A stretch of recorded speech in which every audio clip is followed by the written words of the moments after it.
जय जोहार। आप देख रहे हैं हमारे छत्तीसगढ़। बड़ी खबर इस वक्त की सक्ती शहर में बीचों बीच आग लगने से हड़कंप मच गया। दरअसल शहर के बीचों बीच एक घर में आग लग गई थी और शहर के श्रीहरि गुजर वार्ड में एक मकान में आग लगी थी।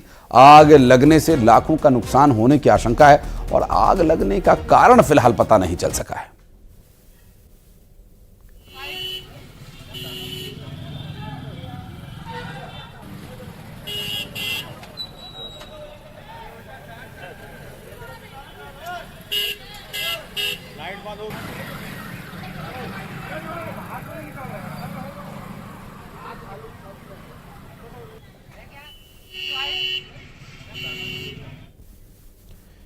और राजधानी रायपुर में एक युवक का अपहरण कर उसके साथ मारपीट की गई। एक युवक को कुछ लोगों ने जबरन कार में बैठाया और बदमाशों ने युवक से मारपीट की और इस मारपीट के बाद युवक को छोड़कर भागे बदमाश। मारपीट का सीसीटीवी फुटेज सामने आया।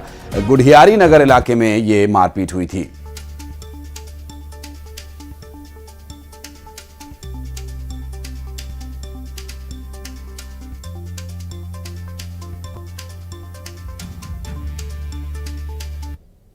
कोरबा में बीजेपी प्रत्याशी अवधराम का एक वीडियो सोशल मीडिया पर वायरल हो रहा है, जहां मतदान से पहले अवधराम एक पोलिंग बूथ पर पहुंचे और गंगा जल का छिड़काव किया। दावा यह किया जा रहा है कि अपनी जीत के लिए उन्होंने ये टोटका किया जो कैमरे में रिकॉर्ड हो गया। और बता दें कि अवधराम कोरबा नगर पालिका निगम के वार्ड नंबर 44 से बीजेपी के प्रत्याशी हैं और वहां पर वो जल छिड़कते हुए नजर आए।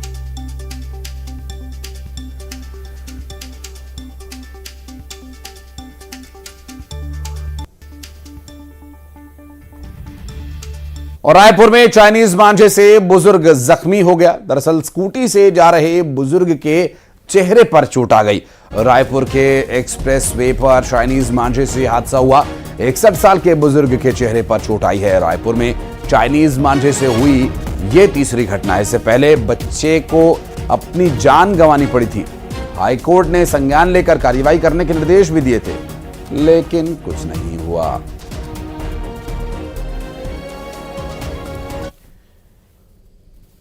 बिलासपुर में प्रेमी युगल ने आत्महत्या कर ली। दरअसल वैलेंटाइन डे पर आत्महत्या उन्होंने की और ट्रेन के सामने कूदकर जान दे दी। और परसदा रेल लाइन की यह घटना बताई जा रही है। चकरभाठा थाना क्षेत्र की यह घटना है।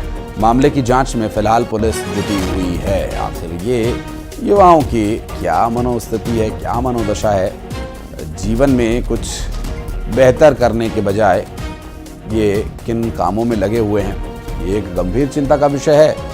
और विदेशी संस्कृति का जो प्रचलन है वो तो रच बस चुका है, लेकिन ये सुसाइड करने जैसे मामले चिंता का कारण बने हुए हैं। ट्रेन के सामने कूदकर प्रेमी युगल ने जान दे दी।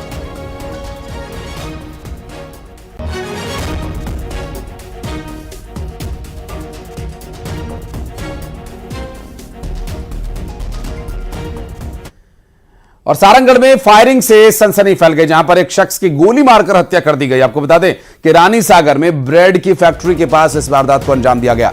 एक शख्स मजदूरी का काम करता था। आरोपियों ने 3 राउंड फायरिंग की और बंदूक की गोली और कार जब्त की गई वहां से। और सारंगगढ़ में फायरिंग से सनसनी फैल गई। एक युवक की गोली मारकर हत्या किए जाने का यह पूरा मामला। रानी सागर में ब्रेड फैक्ट्री के पास वारदात को अंजाम दिया गया। एक शख्स जो मजदूरी का काम करता था। आरोपियों ने 3 राउंड फायरिंग की और बंदूक की गोली और एक कार यहां से जब्त की गई है।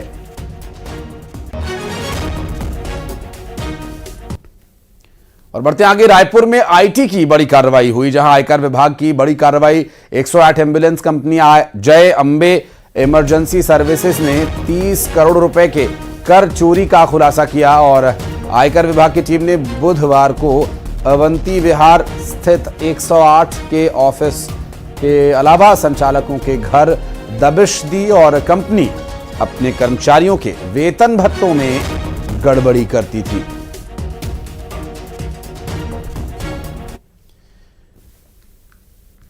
और अगली खबर अंबिकापुर से, जहां सड़क किनारे खड़ी एक कार में आग लग गई। आग में कार जलकर पूरी तरह से राख हो गई और दमकल विभाग की टीम मौके पर पहुंची और आग पर किसी तरह से काबू पाया गया। दरअसल आग कुछ असामाजिक तत्वों के द्वारा लगाई गई ऐसी आशंका जताई जा रही है और ये अग्रसेन वार्ड की घटना बताई जा रही है। लाइट बंद करवाइएगा थोड़ा। और बलौदा बाजार में एक करीब 20 एकड़ के खेत में आग लगाए जाने का मामला सामने आया। 20 एकड़ में पराली को आग लगाकर असामाजिक तत्वों ने स्वाहा कर दिया। प्रशासन की रोक के बावजूद पराली को जला दिया गया। कई घंटों तक ये पराली धू धू कर ऐसे ही जलती रही और धुआं उगलती रही। बलौदा बाजार से ये पूरा मामला सामने आया और पराली जलाए जाने पर प्रतिबंध होने के बावजूद यहाँ पर कुछ असामाजिक तत्वों ने खेत में पड़ी हुई करीब 20 एकड़ पराली को आग के हवाले कर दिया।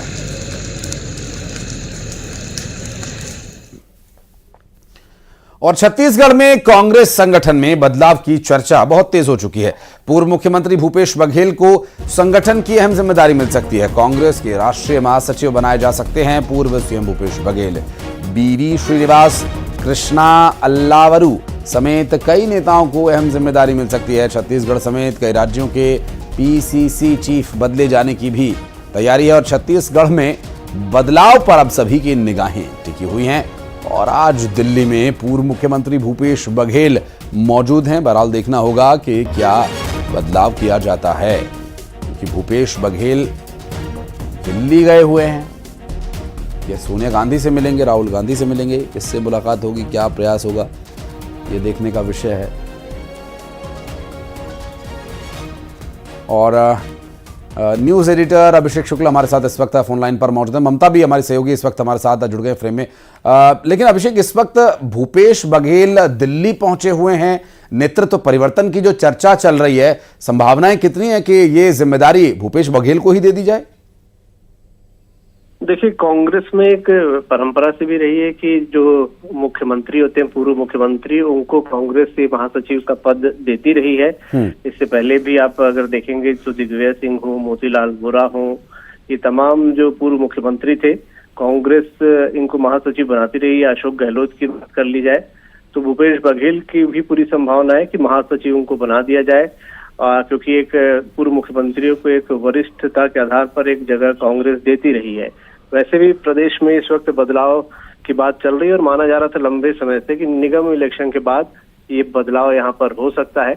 और उसी क्रम में ये जैसी चर्चाएं हैं कि प्रदेश अध्यक्ष भी बदलेगा, और अगर पूर्व मुख्यमंत्री की बात है तो महासचिव की बात उनको बनाने की कही जा रही। तो ये कांग्रेस की परंपरा रही है कि महासचिव का पद पूर्व मुख्यमंत्रियों को देते रही है वो। बिल्कुल, आप रहिएगा हमारे साथ। हमारी सहयोगी ममता इस वक्त मौजूद है हमारे साथ। ममता, क्या डिटेल्स मिल पा रही है? बदलाव, नेतृत्व परिवर्तन की जो चर्चा हो रही है, इसके क्या आधार तय किए गए हैं? क्या ये अभी रिजल्ट वाले दिन तक वेट करेंगे या हाल फिलहाल में ही फैसला लेंगे? देखिए, कल भूपेश बघेल दिल्ली गए हुए थे, कल दिल्ली में मीटिंग हुई है और उसके बाद वो वापस लौट आए हैं। ये अंदेशा जो है, ये एक तो संभावना जताई जा रही थी कि कल रात को ही जो है वो ऑर्डर आ सकते हैं। हालांकि ये भी कहा जा रहा है कि आज किसी भी समय में आदेश आ सकते हैं। दूसरी तरफ अगर बात करें, कल ही हमने इस बात को लेकर बताया था कि भूपेश बघेल जो है, जो दिल्ली गए हैं, उसका कारण क्या है और वो कांग्रेस के राष्ट्रीय महासचिव बनाए जा सकते हैं। इसके साथ ही पीसीसी में भी चेंजेस हो सकते हैं। दीपक बैज जो है वो उनको लेकर लगातार अटकलें चल रही है, तो ये भी एक आशंका जताई जा रही है, चूंकि निकाय चुनाव के बाद वैसे भी बदलाव की बात कही जा रही थी।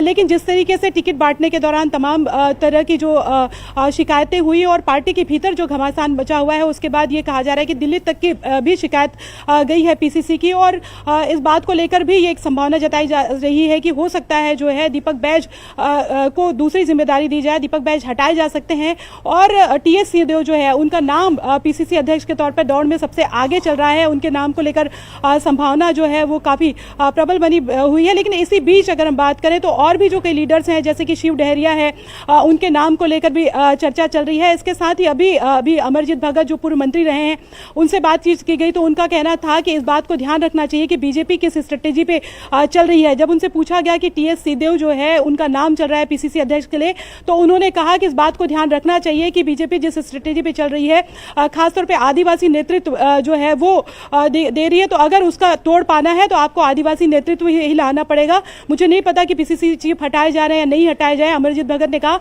लेकिन अगर ऐसी संभावना बनती है तो किसी आदिवासी चेहरे को ही जो है वो मौका देना चाहिए। देखना ये होगा कि अब निर्णय कब तक आता है। ममता, बहुत शुक्रिया फिलहाल आपका इस पूरे मामले पर जानकारी देने के लिए। अभिषेक, बहुत बहुत धन्यवाद आपका भी हमारे साथ जुड़ने के लिए। और बढ़ते हैं आगे। कांग्रेस नेताओं के प्रयागराज महाकुंभ न जाने पर बीजेपी ने तंज कसा है। बीजेपी ने कांग्रेस पर एक बार फिर से एक पोस्टर के माध्यम से तंजिया अंदाज में निशाना साधा। पोस्टर में कांग्रेस नेताओं को महाकुंभ जाने की जगह मस्जिद और चर्च जाते हुए दिखाया गया। पोस्टर में भूपेश बघेल, दीपक बैज, चरणदास मान तीनों ही का कार्टून बनाया गया और इस कार्टून एनिमे के माध्यम से उन्हें मस्जिद जाते हुए दिखाया गया। पोस्टर में सीएम साय महाकुंभ के लिए कांग्रेस नेताओं को आमंत्रित कर रहे हैं और बीजेपी ने पोस्टर में लिखा, राग अलाप विशेष धर्म का, हिंदू से मुख मोड़े भूपेश, हिंदुओं के पीठ में छुरा घोंपे, यही कांग्रेस विशेष।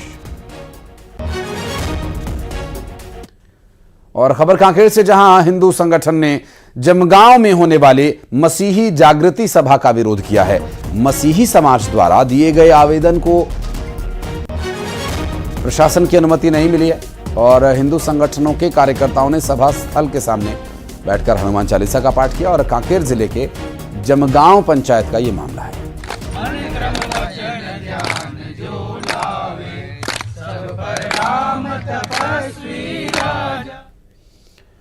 और बलौदाबाजार हिंसा मामले की जांच आयोग का कार्यकाल बढ़ा दिया गया है। बलौदाबाजार अमर गुफा घटना की जांच का मामला है। घटना की जांच पूरी नहीं होने पर सरकार ने आयोग का कार्यकाल बढ़ा दिया है और आयोग का कार्यकाल अब 4 और महीनों के लिए बढ़ा दिया गया है।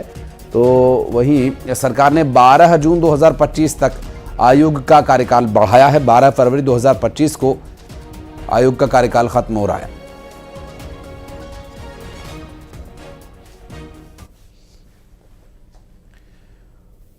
और निकाय चुनाव की मतगणना आने वाले कल होनी है और रायपुर नगर निगम के 70 वार्ड्स की मतगणना के लिए 114 टेबल्स लगाई जाएंगी। पोस्टल बैलेट्स के लिए 10 टेबल्स अलग से लगेंगी। काउंटिंग में 400 से ज्यादा कर्मचारियों की ड्यूटी लगाई गई है और सिजबहार शासकीय इंजीनियरिंग कॉलेज में सुरक्षा के पुख्ता इंतजाम किए गए हैं। कल सुबह 9 बजे से मतगणना की शुरुआत होगी। महापौर के लिए 79 प्रत्याशी मैदान में है। नगरपालिका अध्यक्ष पद के लिए 606 प्रत्याशी मैदान में हैं और पार्षद पद के लिए 1889 प्रत्याशी मैदान में हैं।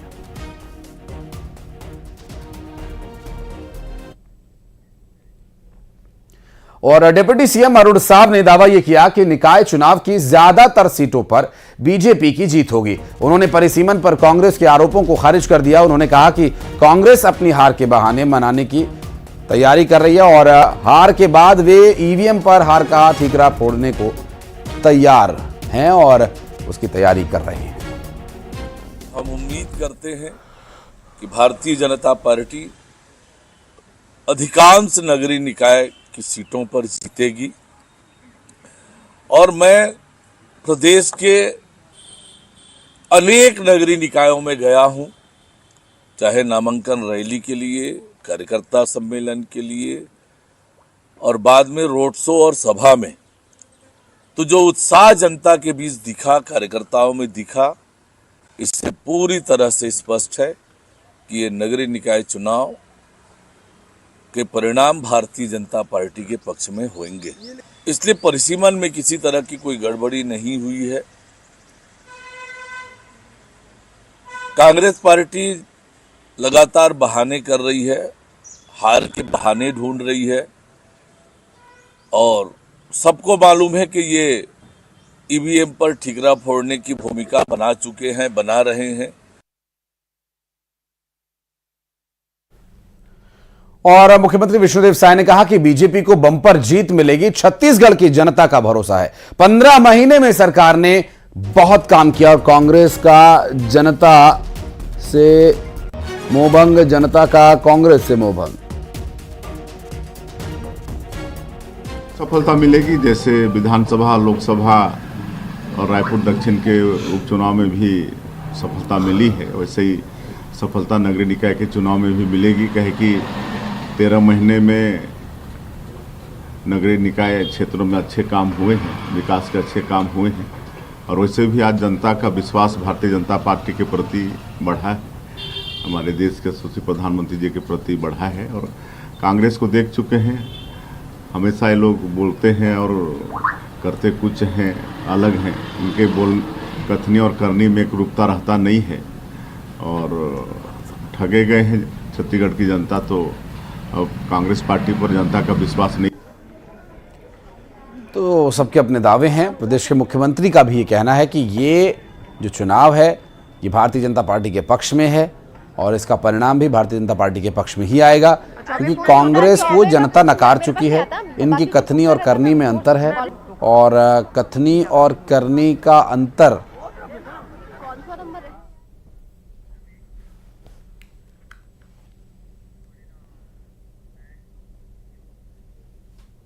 और चुनावी नतीजे आने हैं। रायपुर में कांग्रेस की महापौर प्रत्याशी दीप्ति दुबे ने अपनी जीत का दावा किया। दीप्ति ने कहा, जनता ने मुझे अच्छी तरह से जाना पहचाना और पहले भी मैं सामाजिक कार्यों में सक्रिय रही हूं। प्रचार के दौरान भी मुझे जनता का उत्साह देखने को मिला। मुझे उम्मीद है कि जनता मुझे अपना आशीर्वाद देगी। नतीजा हमारे कांग्रेस के पक्ष में ही रहेगा। पुनः हम जनता के पास गए थे और जनता बहुत परेशान और त्रस्त थी, क्योंकि भय का वातावरण जो बना है। रायपुर का नाम चाकूपुर जैसे आप जान ही रही हैं और कहीं ना कहीं अव्यवस्थित अनियंत्रित रायपुर शहर का, चाहे आप रोड को लेकर जाए चाहे ट्रैफिक को लेकर जाए, तो जनता का प्यार विश्वास भरोसा कांग्रेस के पक्ष में ही है। और एक जन सेवक की भावना से मैं गई। मैं बताते भी रही कि मैं अगर यहाँ आई हूँ, पार्टी ने मुझे टिकट दिया है, तो इसका कारण यही है कि ईश्वर की कृपा से मेरे पास हर वो चीज़ है जो होना चाहिए। और मैं अगर गई हूँ, राजनीति में आई हूँ, तो केवल और केवल सेवा की भावना को लेकर आई हूँ। और जशपुर में स्ट्रांग रूम के बाहर कांग्रेस प्रत्याशी पहरेदारी कर रहे हैं और ईवीएम से छेड़छाड़ की आशंका भी जता रहे हैं। नगर पालिका अध्यक्ष और पार्षद प्रत्याशी स्ट्रांग रूम के बाहर बिस्तर लगाकर रात भर पहरेदारी कर रहे हैं। बिस्तर लगाकर पहरेदारी कैसे होगी? बिस्तर लगाकर तो आदमी सोएगा ही। बहरहाल देखिए, बारी बारी से पहरेदारी हो रही है। कुछ देर एक व्यक्ति पहरेदारी करता है, बाकी सोते हैं, फिर बारी बारी से इसी तरह से सबके नंबर आते हैं।